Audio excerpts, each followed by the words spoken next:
నమస్తే రమగారు. నమస్తే జయ. ఒక మంచి స్టోరీ చెప్పుకుందామండి. పల్లెటూరు కథ ఒకటి. పూర్వం అంటే ఒక పల్లెటూరులో రెడ్డి గారు ఒక ఆయన ఉండేవారు. చానాళ్ళు పిల్లలు పుట్టలేదట. లేక లేక ఒక కుమారుడు కలిగాడు. వాడికి ఓబిరెడ్డి అని పేరు పెట్టారు. అయితే ఈ ఓబిరెడ్డికి పెద్ద చదువు రాల, పైగా లేక లేక పుట్టడంతో పిచ్చి గారాబంట, అమిత గారాబం. ఏదో సుమారుగా ఉండేది, ఆడుకుంటూ ఉండేవాడు ఇంట్లో. అంత తెలివిగలవాడు కాదు. అయితే ఇది కొన్నాళ్ళు పోయాక నాన్నకు తెలిసింది, పిల్లాడికి చదువు సంధ్య లేకపోతే కష్టము, వీడు తెలివిగా లేడు అని అనుకుని ఆయన స్నేహితుడు ఒక బ్రాహ్మణ ఆయన ఉన్నారు, అప్పన్న శాస్త్రి అని. ఆ శాస్త్రి గారిని పిలిచి వీడికి ఎట్టో కొట్ట 4 చేతులు సంతకం పెట్టడము, 4 మాటలు మాట్లాడడము, 4 ఏమన్నా నేర్పించు అని అడిగాడు. అప్పన్న శాస్త్రి గారిని బాగా పోషించేవారు వీళ్ళు. ఆయన రోజు అది చెప్పి ఇది చెప్పి చెప్పడానికి చాలా ట్రై చేసి చేసి చేసి విరక్తి పెట్టి ఊరుకున్నాడు. ఆయన ఏం నేర్పించాడు? సుమతి శతకం పద్యాలన్నీ వల్లి వేయించి నోటికి చెప్పాడు, సంతకం పెట్టడం నేర్పించాడు. ఇప్పుడు నీకు ఇలన్నీ సాంగంగా చక్కగా నేర్చుకుంటే క్రమంగా ఎవడి సంతకం వాడు పెట్టేటప్పుడు వాడి తలకు సిగ్నేచర్ థింగ్ ఒకటి ఉంటుంది అందులో.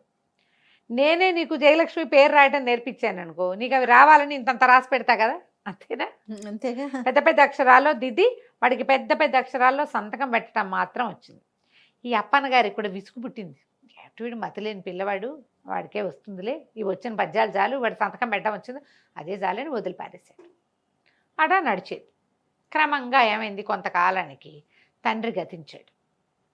ఈ ఓబిరెడ్డికి చుట్టూతా స్నేహితులయ్యారు. వీళ్ళు వీర శివారెడ్డి, వెంకటరెడ్డి, అప్పన్నరెడ్డి, ఇట్లా ఒక 6-7 రెడ్లు తయారయ్యారు. వాళ్ళకి వీడు పిచ్చి వెధవని, అమాయకుడని తెలిసింది. వీళ్ళంతా ఏదో దూరపు చుట్టాలు. ఎంతసేపు ఇంటికి వచ్చి ఉండేవాళ్ళు, అవి ఇవి వండిచ్చేవాళ్ళు, అది వండిచ్చి ఇది వండిచ్చుంటే వండిచ్చేవాళ్ళు. క్రమంగా ఇట్లా అయ్యాక వాడి దగ్గర డబ్బులు, ఇంట్లో ఉన్న డబ్బంతా తరిగిపోవటం మొదలుపెట్టింది. తండ్రి పొలాలు పుట్రలు తయారు చేసి పెట్టాడు కొడుకు కోసం. ఇంట్లో ఏదో ధనం, మెల్లిగా ఎవరైనా వస్తుంటే సరుకులు కావద్దు, పని వాళ్ళు పోయి సామాన్లు తెస్తారు, డబ్బులు ఇస్తాడు, మెల్లిగా డబ్బులు అయిపోవు. ఇక డబ్బంతా ఖర్చు అయిపోవటం మొదలుపెట్టింది. ఎంతసేపు ఎవరో ఒకళ్ళు చుట్టం పక్కవని వచ్చేవాళ్ళు. మా ఇంటికి చుట్టాలు వచ్చారు, మీ ఇంటికి తీసుకొచ్చాననేవాడు స్నేహితుడు ఇంకో రెడ్డి గారు వచ్చి. క్రమంగా రోజులు గడిచే కొందికి డబ్బులు తగ్గిపోయినాయి. ఒకనాడు ఈ ఓవిరెడ్డి ఏదో బజార్ వెళ్తుంటే అప్పన్న శాస్త్రి గారు కనపడి, ఏమిటైనా ఓబయ్య, మీ ఇంటి నిండా జనాలు ఉంటున్నారు ఎప్పుడు ఒకప్పుడు, ఏమిటంటే చుట్టాలండి అనేసరికల్లా ఈయన అన్నాడు, నీకు జ్ఞాపకం ఉందా, సుమతి శతకం పద్యం చెప్పేవండి అని చెప్పి, ఏమిటి తెప్పలు 10,000 చేరు కదరా, సుమతి ఉంది కదా, ఎప్పుడు డబ్బులు వస్తే అప్పుడు చుట్టాలు ఉంటారు, ఎందుకంటే నీరు ఎక్కడ ఎక్కువ ఉంటే కప్పలు 10,000 చేరుతాయి అక్కడికి. అవును, నీ దగ్గర డబ్బులు ఉన్నాయి కాబట్టి చుట్టాలు వస్తున్నారు, లేకపోతే ఒక్కళ్ళు కూడా రారు అని చెప్పాడు. ఈ సుమతి శతకం పద్యం వల్ల వేసుకుంటూ వెళ్ళేసరికల్లా ఈ ఓబిరెడ్డికి అర్థమైంది. అవును కదా. అక్కడి నుంచి ఇంటికి వెళ్ళగానే ఇంట్లో చుట్టాలు వాళ్ళు వీళ్ళు ఉన్నారు, ఎవరో కొంచెం పలహారం చేస్తున్నారు, ఇంకెవరో కాళ్ళదాపు పడుతున్నారు. గట్టిగా అరిచి కేకలు పెట్టి తిట్టిపోసాడు అందరినీ, మీరందరూ కప్పలు, నా దగ్గర డబ్బులు ఉన్నాయి కాబట్టి చేస్తున్నారు, అంతకంటే ఏం లేదు, సుమతి శతకారుడు ఏనాడో చెప్పాడు, పొండి మా ఇంట్లోకి ఇక మా గడప మీద అడుగు కూడా పెట్టద్దు, మీరు వెళ్ళిపోండి అని అందరి మీద కేకలు పెట్టాడు. కొంచెం అమాయకుడు కదా, జనం అంతా అంత అరుస్తుంటే ఎవరుంటారు, ఎవరి దారిని వాళ్ళు సర్దుకుని పోయారు. ఈ కప్పల పద్యం అందరికీ తెలిసిందే కదా, పిల్లలకి నేర్పించాలి. మన దగ్గర డబ్బులుంటే ఉండే విధానం వేరుంటుంది, చుట్టాలు డబ్బులు లేనప్పుడు ఉండే విధానం ఎప్పుడూ వేరుగానే ఉంటుంది. అందుకని చుట్టాలతో డబ్బులు సంపాదించుకోవాలి, కానీ చుట్టాలతో మితంగా ఉండాలి. బాగానే ఉంది. కొంతకాలం గడిచింది, ఇంట్లో డబ్బంతా అయిపోయింది, కానీ పొలము పుట్ర ఉన్నాయి కదా, నెల ఏడాదికి ఒకసారి డబ్బులు వస్తాయిగా, వాటితో ఓబయ్య కాలక్షేపం చేస్తున్నాడు. అయితే ఊళ్ళో ఈ స్నేహితులు ఉన్నారు కదా, వీళ్ళు ఏం చేశారు, ఇతను అల్ప సంతోషి ఓబయ్య. ఒకడేం చేశాడంటే, మా ఊరు నుంచి చిలకడ దుంపలు ఇచ్చినాయి ఓబయ్య, నీకు ఇవ్వడానికి వచ్చామని చిలకడ దుంపలు పుచ్చుకొచ్చాడు. చిలకడ దుంపలు ఉడకబెట్టించు, తినడానికి చాలా బాగుంటాయి, మా ఆవిడ బెల్లం వేసి వండింది, ఇదిగో నీకని ఒక కప్పు తెచ్చాడు. ఇప్పుడు వాళ్ళు ఇవ్వడానికి ఇచ్చారు కానీ తీసుకోవడానికి రాలా. బాగుందిగా, ఓబయ్య ఆ స్వీట్ తినేశాడు, చిలకడ దుంపలు చూసుకొని సంతోషించాడు. మళ్ళీ ఫ్రెండ్షిప్ వృద్ధి అయింది కొండారెడ్డితోటి. 3-4 రోజులు పోయేసరికి శివారెడ్డి వచ్చాడు. మా పొలంలో పండిన వేరుశెనకాయలు తంపటేసుకొని తింటే మహా బాగుంటాయి, ఇదిగో అని ఒక పెద్ద కంపాయంత కట్ట వేరుశెనకాయలు తెచ్చిచ్చాడు.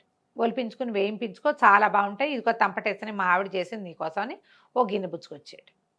తంపటకాయలు తినడానికి మహా బాగుంటాయి. ఇప్పుడు కొండారెడ్డి కూడా శివారెడ్డి కూడా ఎందుకు వచ్చాడు, ఇవ్వడానికి వచ్చాడు. ఇంతకుముందు మనకేం తెలుసు, తీసుకోవడానికి వస్తారు చుట్టాలు, ఇప్పుడు ఇవ్వడానికి వచ్చారు. వీళ్ళు కాకుండా హనుమంతరెడ్డి ఒక ఆయన వచ్చాడు. ఆయనేమో మా ఇంట్లో సంక్రాంతి పండగకి పప్పలండాం, ఇదిగో నీకు అరిసెలు నేతరిసెలు ఇవ్వడానికి వచ్చానన్నాడు. ఒకళ్ళు మా ఆవు ఈనింది జున్ను ఇదిగోనన్నారు. వరుసగా స్నేహితులు రావడం మొదలుపెట్టారు. క్రమంగా మళ్ళీ స్నేహితులకు అలవాటు పడ్డాడు ఇతను. ఎందుకంటే వాళ్ళు తీసుకోవడానికి రాలేదు కదా, ఇవ్వడానికి వచ్చిన వాళ్ళతో తప్పేముంది. అది మెల్లిగా రాకపోక మొదలైనాయి. బజార్ తీసుకుపోయేవాళ్ళు, నువ్వు కాఫీ ఇప్పించు, నేను టీ ఇప్పిస్తానని. ఇవాళ నువ్వు కాఫీ ఇప్పించు, రేపు మేమందరం టీ ఇప్పిస్తామనేవాళ్ళు. ఒకడందరికీ ఓబరెడ్డి అందరికీ కాఫీలు ఇప్పించేవాడు హోటల్లో. మర్నాడు ఎవరు వచ్చేవాళ్ళు కాదు. ఈ 2 రోజుల్లో ఈ ఓబరెడ్డి మర్చిపోయేవాడు. మళ్ళీ స్టార్ట్, నువ్వు ఇవాళ టిఫిన్ ఇప్పించు, నువ్వు ఇవాళ మిఠాయి పొట్లం కట్టించు, నువ్వు ఇవాళ జిలేబీ ఇప్పించని మొత్తం వీడి దగ్గర డబ్బులన్నీ ఖాళీ చేసేవాళ్ళు. అయితే ఏమైంది, కొద్ది రోజులు పోయాక ఇతనికి డబ్బు అవసరం రావటం మొదలుపెట్టి అందరూ 5, 10, 10, 25 అప్పులు పెట్టారు. కావాలంటే మేము ఇస్తాం కదా అని. 5, 10, 25 కలిపితే ఓ 100 రూపాయలు అవుతుంది అంతే. డబ్బులు అయిపోతున్నాయని అడిగేసరికి మళ్ళీ రావాలి కదా, పొలం డబ్బులు వచ్చేదాకా చేతిలో డబ్బు అయిపోతే ఏం చేయాలి. అవును. సరే అప్పులైనాయి. అయిన తర్వాత స్నేహితులంతా ఏం మాట్లాడుతున్నారంటే, ఈ బాబాయ్ పిచ్చి వెధవా, ఒక ఎకరం పొలం రాయించేసుకుంటే మన అప్పులకు సరిపెట్టచ్చు. రెండో వాడు అన్నాడు, అట్టెట్టా సరిపెడతావు వెధవ, 100 రూపాయలు కూడా అవ్వు, పొలం 1500-1400 ఉంటుంది ఎకరము అంటే. ఏం పర్వాలేదు వాడికి, వాడు ఒప్పుకోడు అన్నాడు. ఏం పర్వాలేదు, వాడికి ఏమైనా తెలుసా చచ్చా, అంత తెలివిగలవాడు కాదు. ఎకరం లాగేశామంటే సమానంగా పంచుకుందాం, 5గురం అందరూ కలిసి ఇచ్చింది 100 రూపాయలు, సమానంగా తలా ఒక 300 పంచుకుంటారు. ఓకే. వాడు పిచ్చి వెధవగా ఉన్న నాళ్లే మనకిది, రేపొద్దున పెళ్లి చేసుకుని పెళ్ళాం వచ్చిందనుకో, ఆ తెలివిగలదైతే ఈ అవకాశం ఉండదు. వీడు మన చేతిలో ఉన్నప్పుడే మనం పొలాలు లాగేసేయాలి. మన పొలాలకు పక్కన ఉన్న ఎవరో ఒకటి పొలం పక్కన ఉందనుకో, అది వాడు ఆ పొలం కలుపుకుంటాడు. వాడి వారిని 300 వాడు ఉంచుకుని 1200కి మిగిలిన వాళ్ళకి అమ్ముతాడు. 1200 ఇస్తాడు, మిగిలిన వాళ్ళు పంచుకోవచ్చు. ప్లాన్ బాగుంది కదా. సరే ఇప్పుడు మరి వాడు సంతకం పెడతాడంటే వాడి బొందా, వాడికి సంతకం పెట్టడం ఒకటే వచ్చు, చదవటం రాదు. చదవటం ఎట్టాడివి చదవటం వచ్చు వాడికి, పెద్ద పెద్ద అక్షరాలు ఉంటే చదవగలుగుతాడు. ఆ పెదబాల శిక్షలో ఉన్నట్టు చేతిగడ్డ గొలుసుకట్టు రాతతోటి రాసుకొచ్చేస్తానని ఒకడు కొండారెడ్డి దస్తావేజులు రెడీ చేసుకుని వచ్చాడు. అతని పొలం పక్కనే ఈ ఓబయ్య కూడా పొలం కూడా ఉంది. అతను కలుపుకుంటాడు ఆ పొలాన్ని. సరే చేతిగా గొలుసుకట్టు రాతతో దస్తావేజు రాసేసి చేత్తో పుచ్చుకొచ్చాడు. పుచ్చుకొచ్చాక వాళ్ళు వచ్చేసరికల్లా ఇతను ఒక పద్యం చదువుకుంటాడు. ఏమిటది, మాటకు ప్రాణం సత్యం. ఏదైనా ఒక మాట మాట్లాడాలంటే నిజం ఉండాలి అందులో. అది ఆ మాటలకు ప్రాణం ఏమిటి, నిజం. నిజం, అథెంటిసిటీ కావాలి దానికి. తర్వాత ఆ కోటకి ప్రాణం సుభటకోటి. ఒక కోట ఉందంటే పెద్ద ఫోర్ట్, దానికి ఏముండాలి, అద్భుతమైనటువంటి భటులు ఉండాలి. సైన్యం లేని కోట ఎందుకు. అవును.